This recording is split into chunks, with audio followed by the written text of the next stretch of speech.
Hi everyone, and welcome to Jane Talks Trek, where I'll be talking about and reviewing an episode of the original series, The Next Generation, Voyager, Deep Space Nine, or Enterprise. Today, I'm looking at Requiem for Methuselah, from the original series, 3rd season. Or as I like to call it, that time Kirk fell in love in like an hour.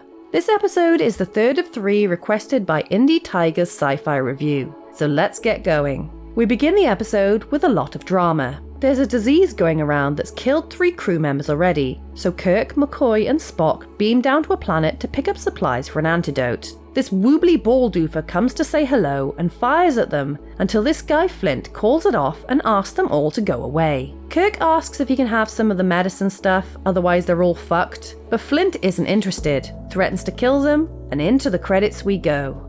Kirk to Enterprise, Mr. Scott. Lock phasers onto our coordinates. Okay, you said that weird, and Scotty isn't even asking why. Flint, if anything happens to us, 4 deaths.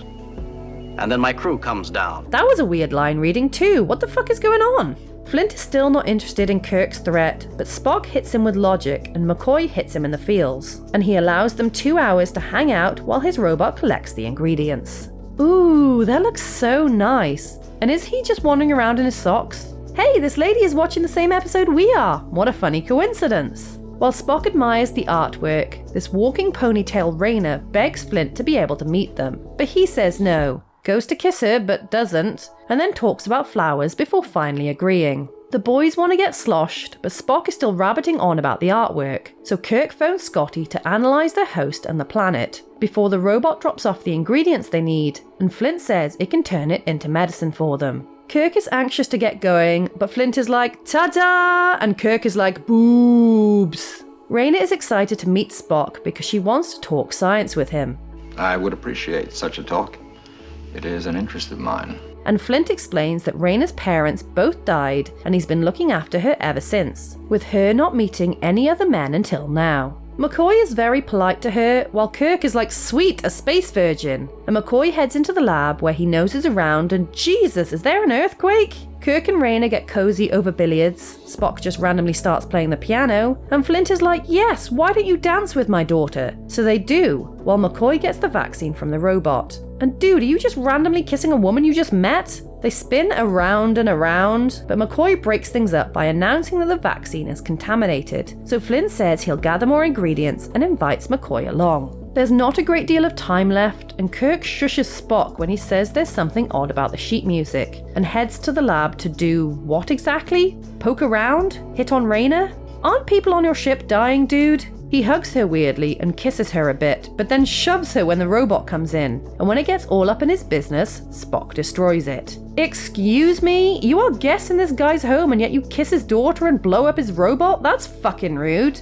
Oh wait, he has another one. Flint tells him to stay put and not touch anything, while Spock tells Kirk to stop thinking with his dick and leave poor Rayna alone. Back on the ship, Scotty tells Kirk to hurry his ass along because everyone is infected, and Uhura says she's got no information on Flint. But Spock's scans reveal that while he is indeed human, he's 6,000 years old. He hasn't been vacationing on that Omega Glory planet, has he? Most importantly, they only have 2 hours to inject everyone before they all die, but they fear that Flint is keeping them there for some reason, and they may be right because they're being watched. Flint promises Rayna that he'll give the vaccine to Kirk, and she should say goodbye, while Kirk hears from Scotty that there's no record of Rayna, but Spock tells him to focus on the whole let's not let the crew die of disease objective.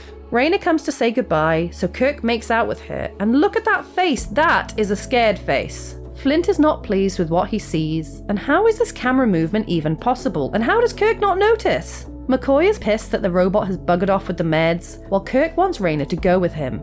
You love me, not Flint. Jesus, dude, could you be any more of an aggressive predator? She rightly runs away. A door in the lab opens and Spock wants to go in alone, but Kirk will be damned if he loses any screen time, so they all go in to find the medication and a dramatic zoom. They uncover a bald Rayna doll and several other versions of her, and not only does Flint admit that he created android Rayna out of loneliness, but he's also the composer Brahms, as well as Leonardo da Vinci, which is why Spock was so interested in the unusual art and manuscript on the piano. He says he's been many people throughout history, most relevant to the episode Methuselah, and discovered randomly that he was immortal when some asshole speared him through the heart, so good for him, I guess? And explains he's been married a lot, but they all died. Then, age, death, the taste of dust. Do you understand? Dude, you're not supposed to breathe in people's ashes. All this tragedy is why he created Rayna, but she doesn't know she's an android. And because he's worried that Kirk will tell everyone, he bloops the Enterprise away, making it teeny tiny. Peekaboo! Wait, this guy just changed into this lady. Flint says they're going to be frozen in time for a few thousand years, but Rayna is pissed about the whole thing. So he gives the Enterprise back, and turns out Flint used Kirk to wake up Rayna's emotions. And she loves me. Well, that escalated quickly. They get into a fight. Please, stop. Yes, please do. And Rayna says she'll choose what she wants, which causes both men to try and convince her to go with them, which ends up breaking her. Why are you checking for a pulse, McCoy? You know she's an android. Kirk is back on the ship, moping around, but at least the disease is cured. And in other news, Flint is no longer immortal, which McCoy decided to tell him. And while Kirk sleeps, Spock Jedi mind tricks him into forgetting this all happened.